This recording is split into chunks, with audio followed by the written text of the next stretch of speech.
Historia de un alma de Santa Teresita del Niño Jesús. Capítulo 1. Alençon, 1873 a 1877. Historia primaveral de una florecita blanca, escrita por ella misma y dedicada a la reverenda Madre Inés de Jesús. El cántico de las misericordias del Señor. A ti, Madre querida, a ti que eres doblemente mi Madre, quiero confiar la historia de mi alma. El día que me pediste que lo hiciera, pensé que eso disiparía mi corazón al ocuparlo de sí mismo. Pero después, Jesús me hizo comprender que, obedeciendo con total sencillez, le agradaría. Además, solo pretendo una cosa: comenzar a cantar lo que un día repetiré por toda la eternidad: las misericordias del Señor. Antes de coger la pluma, me he arrodillado ante la imagen de María, la que tantas pruebas nos ha dado de las predilecciones maternales de la Reina del Cielo por nuestra familia, y le he pedido que guíe ella mi mano para que no escriba ni una línea que no sea de su agrado. Luego, abriendo el Evangelio, mis ojos se encontraron con estas palabras: subió Jesús a una montaña y fue llamando a los que él quiso y se fueron con él. He ahí el misterio de mi vocación, de mi vida entera. Y, sobre todo, el misterio de los privilegios que Jesús ha querido dispensar a mi alma. Él no llama a los que son dignos, sino a los que Él quiere. O, como dice San Pablo, tendré misericordia de quien quiera y me apiadaré de quien me plazca. No es, pues, cosa del que quiere o del que se afana, sino de Dios que es misericordioso. Durante mucho tiempo me he preguntado por qué tenía Dios preferencias, por qué no recibían todas las almas las gracias en igual medida. Me extrañaba verle prodigar favores extraordinarios a los santos que le habían ofendido, como San Pablo o San Agustín, a los que forzaba, por así decirlo, a recibir sus gracias. Y cuando leía la vida de aquellos santos a los que el Señor quiso acariciar desde la cuna hasta el sepulcro, retirando de su camino todos los obstáculos que pudieran impedirse elevarse hacia Él, y previniendo a esas almas con tales favores que no pudiesen empañar el brillo inmaculado de su vestidura bautismal, me preguntaba, ¿por qué los pobres salvajes, por ejemplo, morían en tan gran número sin haber oído ni tan siquiera pronunciar el nombre de Dios? Jesús ha querido darme luz acerca de este misterio. Puso ante mis ojos el libro de la naturaleza y comprendí que todas las flores que Él ha creado son hermosas y que el esplendor de la rosa y la blancura del lirio no le quitan a la humilde violeta su perfume, ni la margarita su encantadora sencillez. Comprendí que si todas las flores quisieran ser rosas, la naturaleza perdería su gala primaveral y los campos ya no se verían esmaltados de florecillas.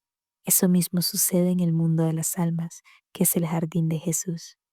Él ha querido crear grandes santos que pueden compararse a los lirios y a las rosas, pero ha creado también otros más pequeños, y estos han de conformarse con ser margaritas o violetas, destinadas a recrear los ojos de Dios cuando mira a sus pies.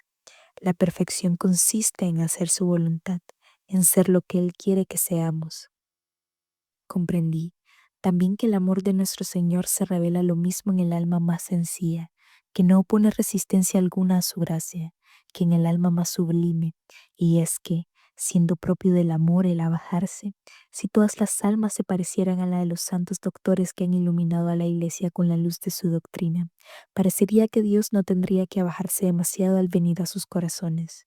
Pero Él ha creado al niño que no sabe nada y que solo deja oír débiles gemidos, y ha creado al pobre salvaje, que solo tiene para guiarse la ley natural, y también a sus corazones quiere Él descender. Estas son sus flores de los campos cuya sencillez le fascinan. Abajándose de tal modo, Dios muestra su infinita grandeza, así como el sol ilumina a la vez a los cedros y a cada florecilla, como si solo ella existiese en la tierra. Del mismo modo se ocupa también nuestro Señor de cada alma personalmente, como si no hubiera más que ella. Y así, como la naturaleza, todas las estaciones están ordenadas de tal modo que en el momento preciso se abra hasta la más humilde margarita. De la misma manera, todo está ordenado al bien de cada alma. Seguramente, madre querida, te estés preguntado extrañada a dónde quiero ir a parar, pues hasta ahora nada ha dicho todavía que se parezca a la historia de mi vida. Pero me has pedido que escribiera lo que me viniera al pensamiento, sin trabas de ninguna clase. Así que lo que voy a escribir no es mi vida propiamente dicha, sino mis pensamientos acerca de las gracias que Dios se ha dignado concederme.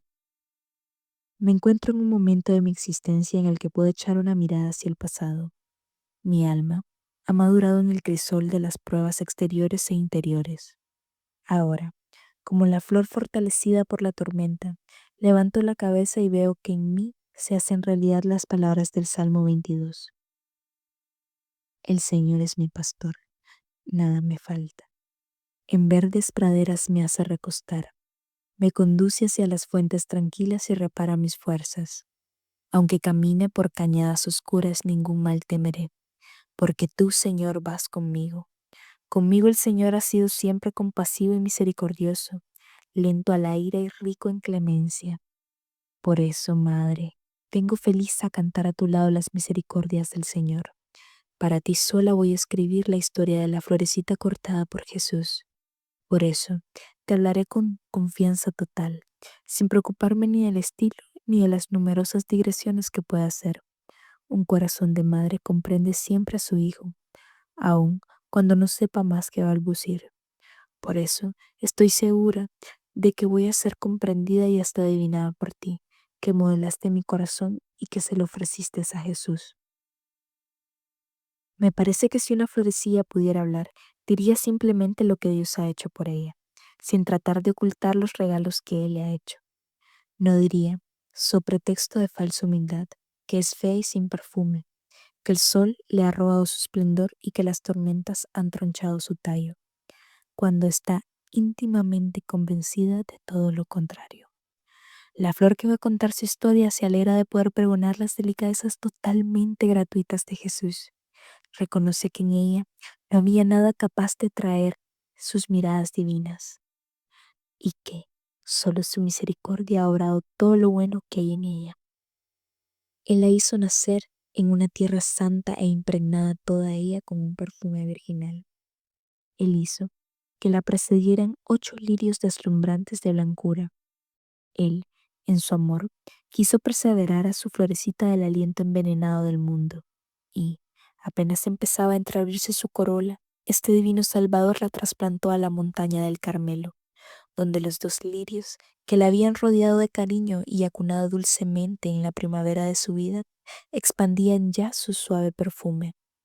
7 años han pasado desde que la florecilla echó raíces en el jardín del esposo de las vírgenes, y ahora 3 lirios, contándola a ella, cimbrean ahí sus coloras perfumadas. Un poco más lejos, otro lirio se está abriendo bajo la mirada de Jesús, y los 2 tallos benditos de los que brotaron estas flores están ya reunidos para siempre en la patria celestial. Allí se han encontrado con los otros 4 lirios que no llegaron a abrir sus corolas en la tierra. Ojalá Jesús tenga a bien no dejar por mucho tiempo en tierra extraña las flores que aún quedan en el destierro. Ojalá que pronto el ramo de lirio se vea completo en el cielo. Acabo, Madre, de resumir en pocas palabras lo que Dios ha hecho por mí. Ahora voy a entrar en los detalles de mi vida de niña.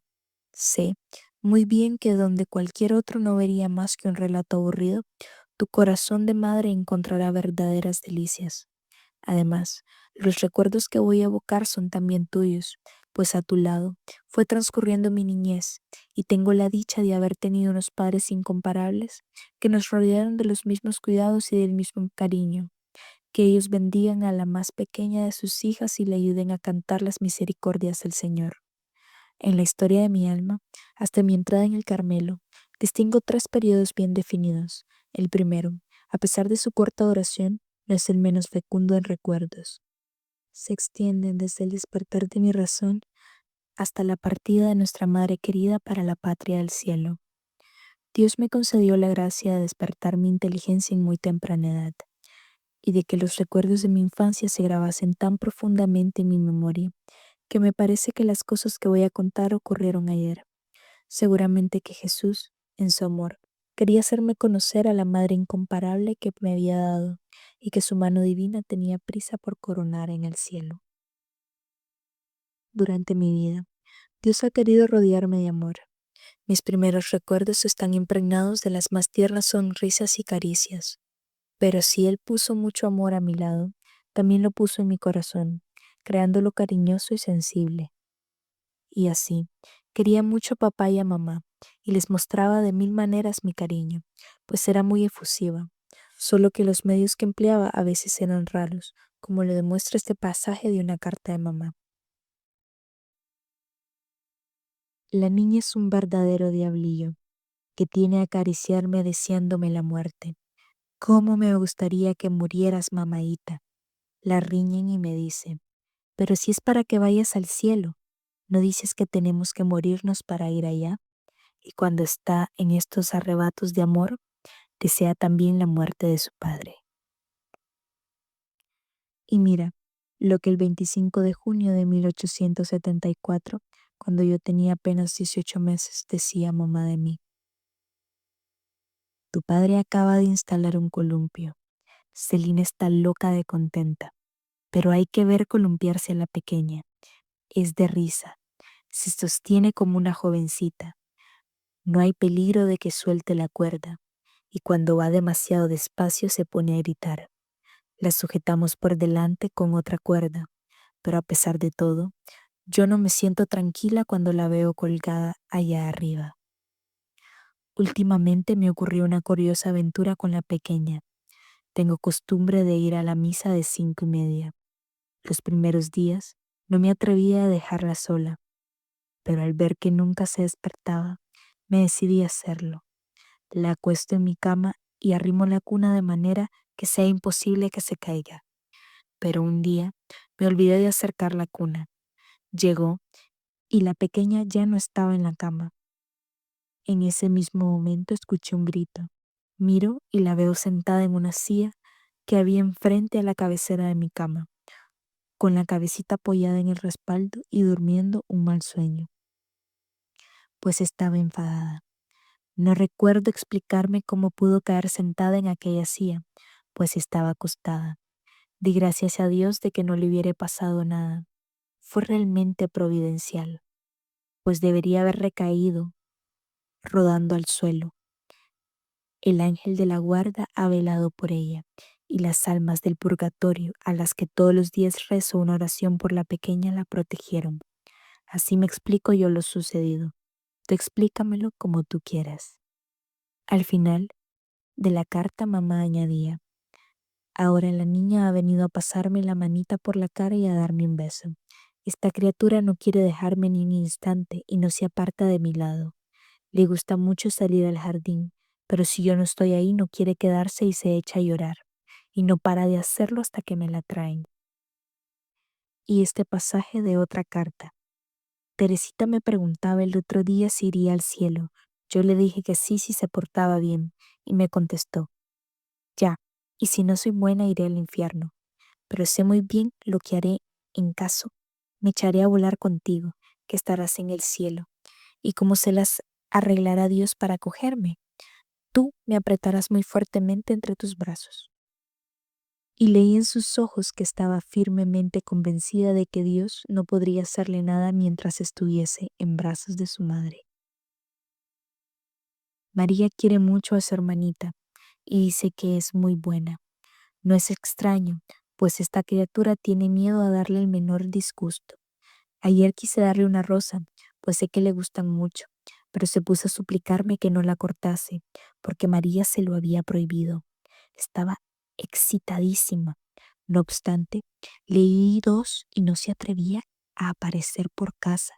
En vano le decía que las rosas eran mías, que no, decía ella, que son de María. Es una niña que se emociona con gran facilidad cuando hace algún pequeño desquizado. Todo el mundo tiene que saberlo. Ayer rasgó sin querer una esquinita del empapelado y se puso que daba lástima. Había que decírselo enseguida a su padre. Cuando éste llegó, 4 horas más tarde, ya nadie pensaba en lo sucedido, pero ella, corriendo a decirle a María, dile enseguida a papá que he rascado el papel, y estaba ahí como un criminal que espera su condena, pero tiene su teoría de que si se acusa, la perdonarán más fácilmente. Quería mucho a mi madrina, parecía que no, pero me fijaba mucho en todo lo que se hacía y, y se decía a mi alrededor, y me parece que juzgaba ya las cosas como ahora. Escuchaba muy atentamente lo que María enseñaba a Celina para actuar yo como ella, pues que salió de la visitación para obtener el favor de ser admitida en su cuarto durante las clases que le daba a Celina. Me portaba muy bien y hacía todo lo que me mandaba. Por eso, me colmaban de regalos que, pese a su escaso valor, me hacían mucha ilusión. Estaba muy orgullosa de mis 2 hermanas mayores, pero mi ideal de niña era Paulina. Cuando estaba empezando a hablar y mamá me preguntaba ¿en qué piensas? La respuesta era invariable, en Paulina. Otras veces pasaba mi dedito por el cristal de la ventana y decía, estoy escribiendo Paulina. Oía decir con frecuencia que seguramente Paulina sería religiosa, y yo entonces, sin saber lo que era eso, pensaba, yo también seré religiosa. Es este uno de mis primeros recuerdos, y desde entonces ya nunca cambié de intención. Fuiste tú, madre querida, la persona que Jesús escogió para desposarme con él. Tú no estabas entonces a mi lado, pero ya se había creado un lazo entre nuestras almas. Tú eres mi ideal. Yo quería parecerme a ti, y tu ejemplo fue lo que me arrastró. Desde los 2 años de edad, hacía el esposo de las vírgenes, cuántos hermosos pensamientos quisiera confiarte. Pero tengo que continuar con la historia de la florecía, con su historia completa y general, pues si quisiera hablar detalladamente de sus relaciones con Paulina, tendría que dejar todo de lado, todo lo demás. Mi querida Leonia ocupaba también un lugar importante en mi corazón. Me quería mucho. Por las tardes, cuando toda la familia se adhería a dar un paseo, era ella quien me cuidaba. Aún me parece estar escuchando las lindas tonadas que me cantaba para dormirme. Buscaba la forma de contentarme en todo.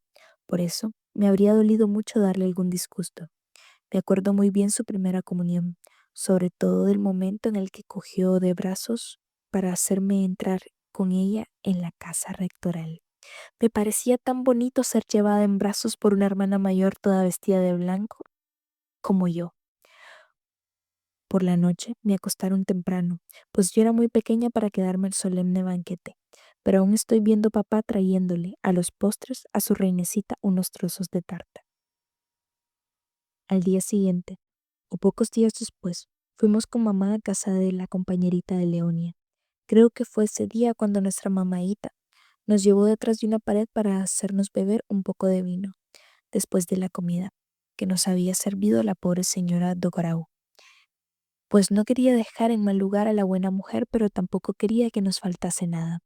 Qué tierno es el corazón de una madre, y cómo expresa su ternura en mil detalles previsores en los que nadie pensaría. Ahora me falta hablar de mi querida Celina, la compañerita de mi infancia, pero son tantos los recuerdos que no sé cuáles elegir.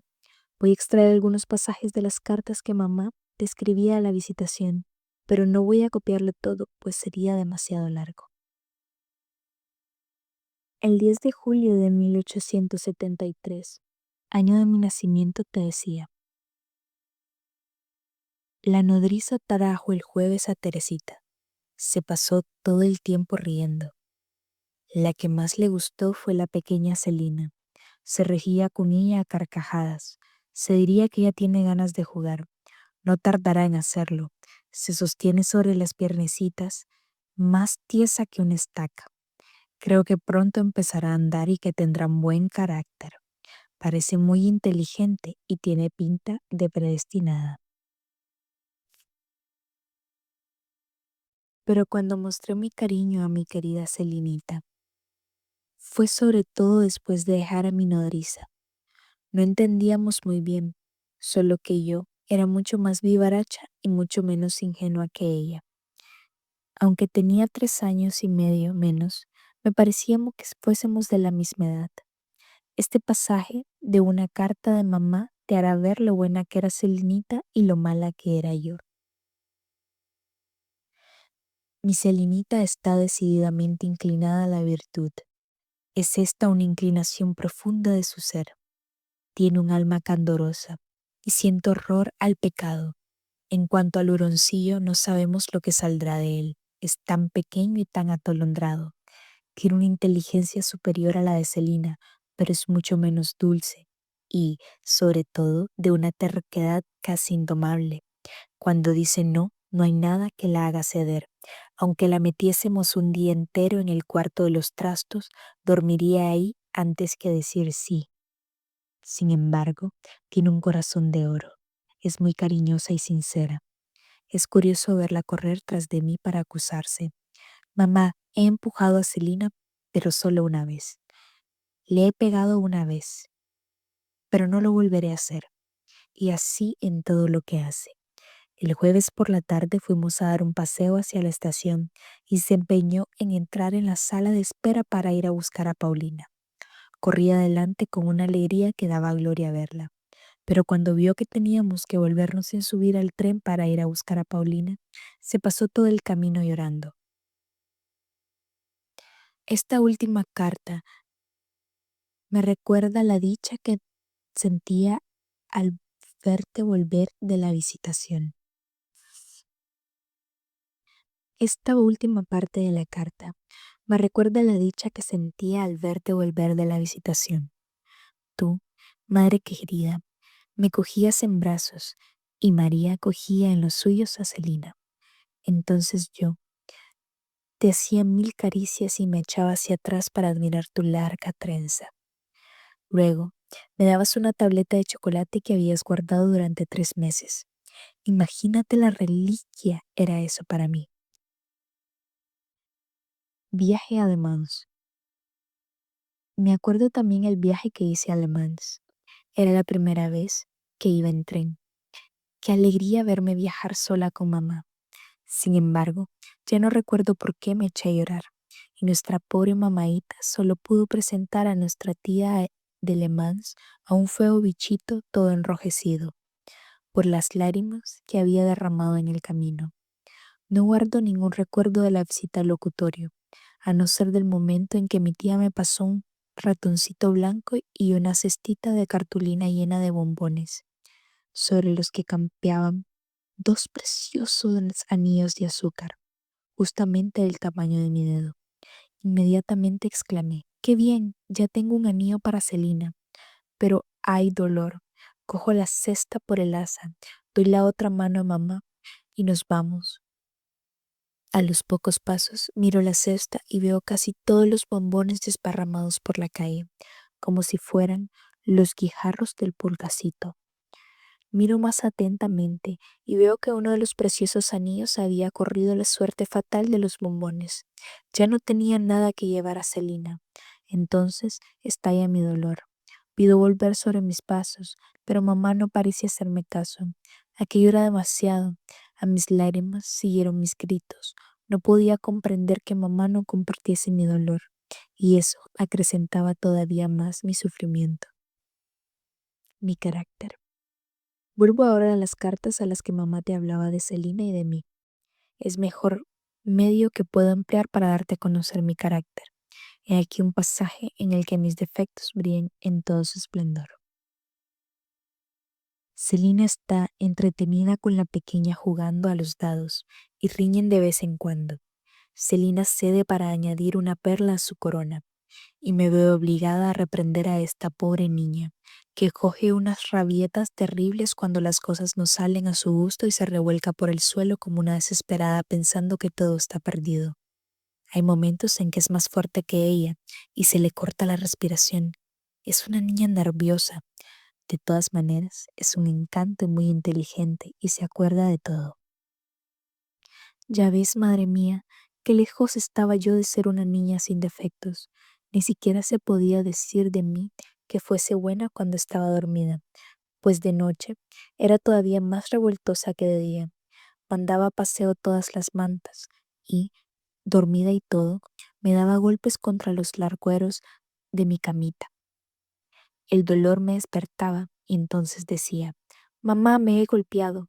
Nuestra pobre mamita se veía obligada a levantarse y comprobaba que, en efecto, tenía chichones en la frente y me había golpeado. Me tapaba bien y volvía a acostarse. Pero al cabo de un momento, yo volvía a golpearme, de suerte que se vieron obligados a atarme en la cama todas las noches. La pequeña Celina venía a anudar las incontables cuerdas destinadas a evitar que el diablillo se golpease y despertara a su mamá. Esta medida dio un buen resultado y desde entonces ya fui buena mientras dormía. Tenía también otro efecto, estando despierta, del que mamá no hablaba en sus cartas, que era un gran amor propio. No voy a darte más que 2 ejemplos para no alargar demasiado mi narración. Un día me dijo mamá: «Teresita, si besas el suelo te doy 5 céntimos».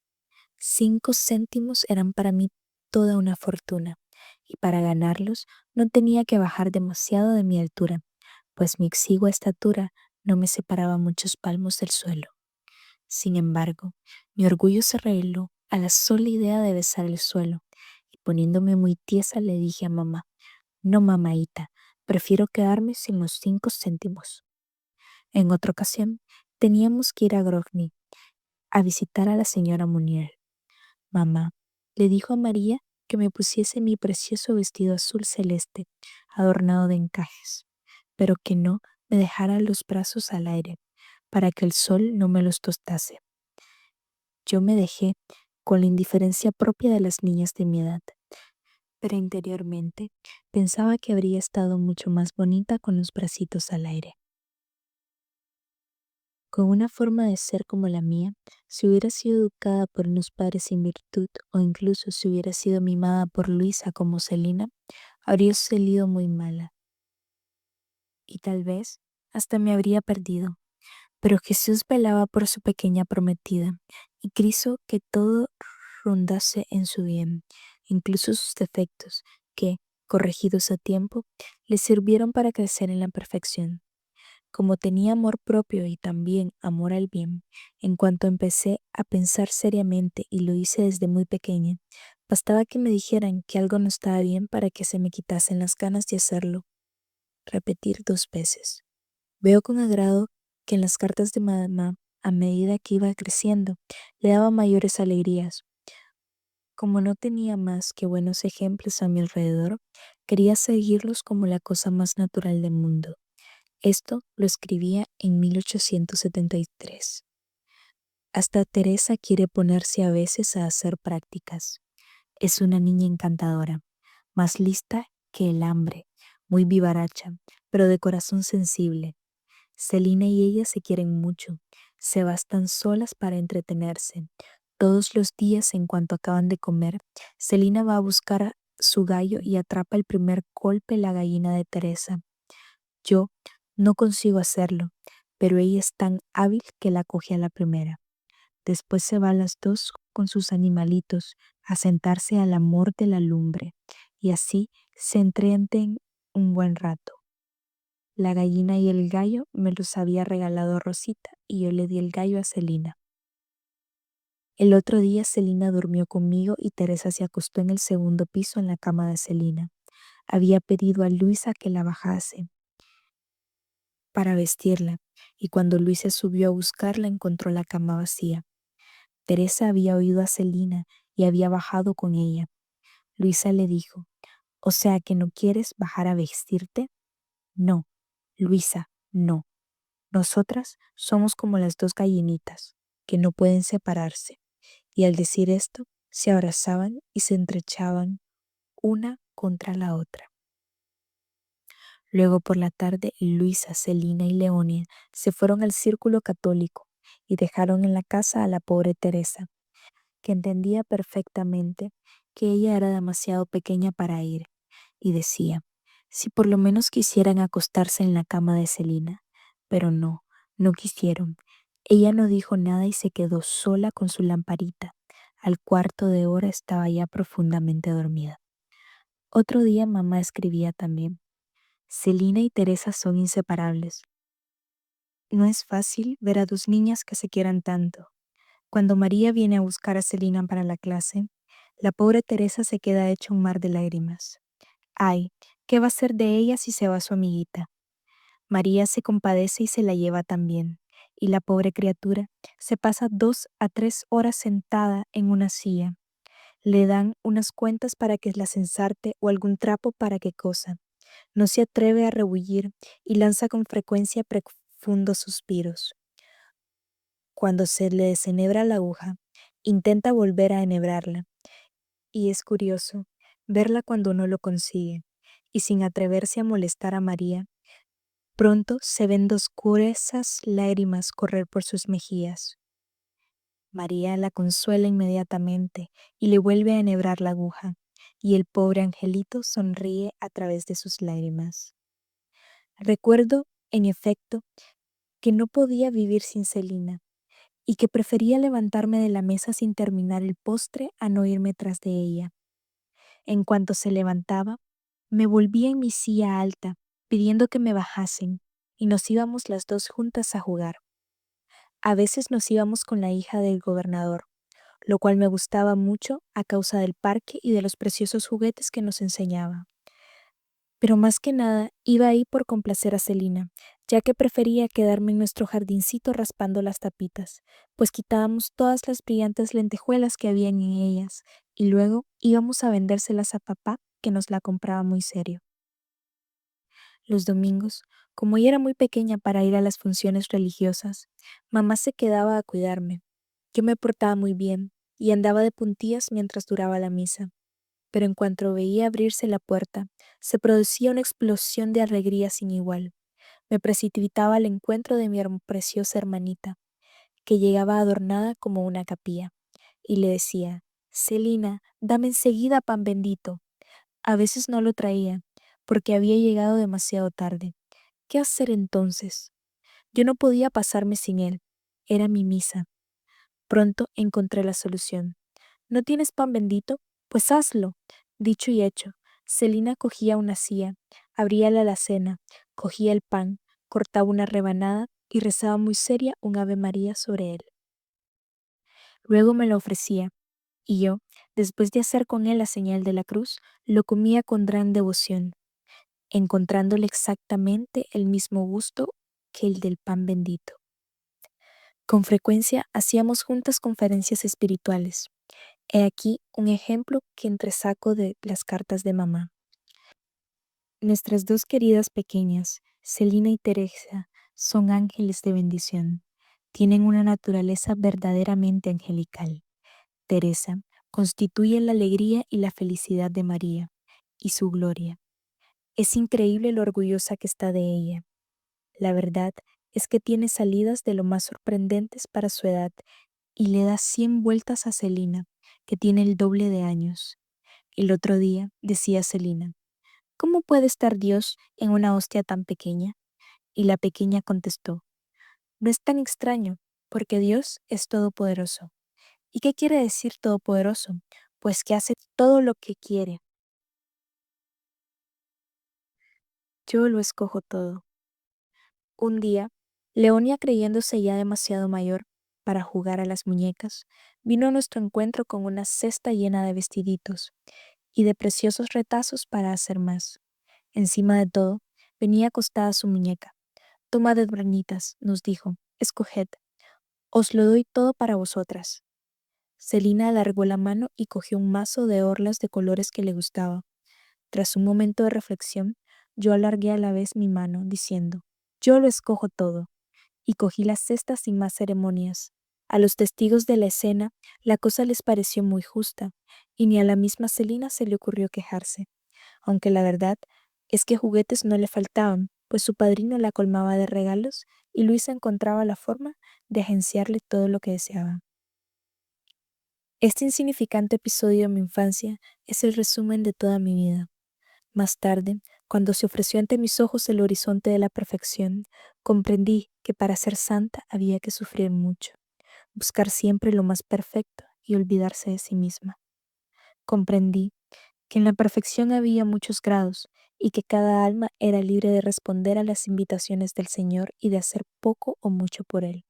En una palabra, de escoger entre los sacrificios que Él nos pide.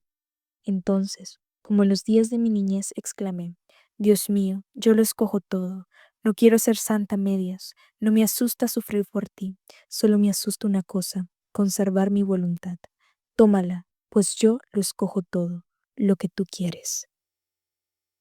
Pero tengo que cortar. No debo adelantarme todavía a hablarte de mi juventud, sino de aquel diablillo de 4 años. Recuerdo un sueño que debí tener por esta edad y que se me grabó profundamente en la imaginación. Una noche, soñé que solía dar un paseo, yo sola por el jardín. Al llegar al pie de la escalera que tenía que subir para llegar a él, me paré, sobrecogida de espanto. Delante de mí, cerca del emparrado, había un bidón de cal y sobre el bidón estaban bailando 2 horribles diablillos con una agilidad asombrosa, a pesar de las planchas que llevaban en los pies. De repente, fijaron en mí sus ojos encendidos y luego, en ese mismo momento, como si estuvieran todavía más asustados que yo, saltaron del bidón al suelo y fueron a esconderse en la ropería, que estaba ahí enfrente. Al ver que eran tan poco valientes, quise saber lo que iban a hacer y me acerqué a la ventana. Allí estaban los pobres diablillos, corriendo por encima de las mesas y sin saber qué hacer para huir de mi mirada. A veces se acercaban a la ventana mirando nerviosos si yo seguía ahí, y, al verme, volvían a echar a correr como desesperados. Seguramente este sueño no tiene nada de extraordinario. Sin embargo, creo que Dios ha querido que lo recuerde siempre para hacerme ver que un alma en estado de gracia no tiene nada que temer de los demonios, que son unos cobardes capaces de huir ante la mirada de un niño. Voy a copiar aquí otro pasaje que encuentro en las cartas de mamá. Nuestra pobre mamaíta presentía ya el final de su destierro. Las 2 pequeñas no me preocupan. Están muy bien las 2. Son naturalezas privilegiadas. Sin duda alguna, serán buenas. María y tú podréis educarlas perfectamente. Celina no comete nunca la menor falta voluntaria. También la pequeña será buena. No dirá una mentira ni por todo el oro del mundo. Tiene una agudeza como no la he visto en ninguna de vosotras. El otro día estaba en la tienda con Celina y con Luisa. Hablaba de sus prácticas y discutía animadamente con Celina. La señora le preguntó a Luisa: ¿qué es lo que quiere decir? Cuando juega en el jardín no se oye hablar más que de prácticas. La señora Gertrude se asoma a la ventana para tratar de entender qué significa esa discusión sobre las prácticas. Esta criatura constituye nuestra felicidad. Será buena. Se le ve ya el germen. No sabe hablar más que de Dios y por nada del mundo dejaría de rezar sus oraciones. Me gustaría que la vieras contar cuentos. No he visto nunca cosa más graciosa. Encuentra ella solita la expresión y el tono apropiados, sobre todo cuando dice: niño de rubios cabellos, ¿dónde crees que está Dios?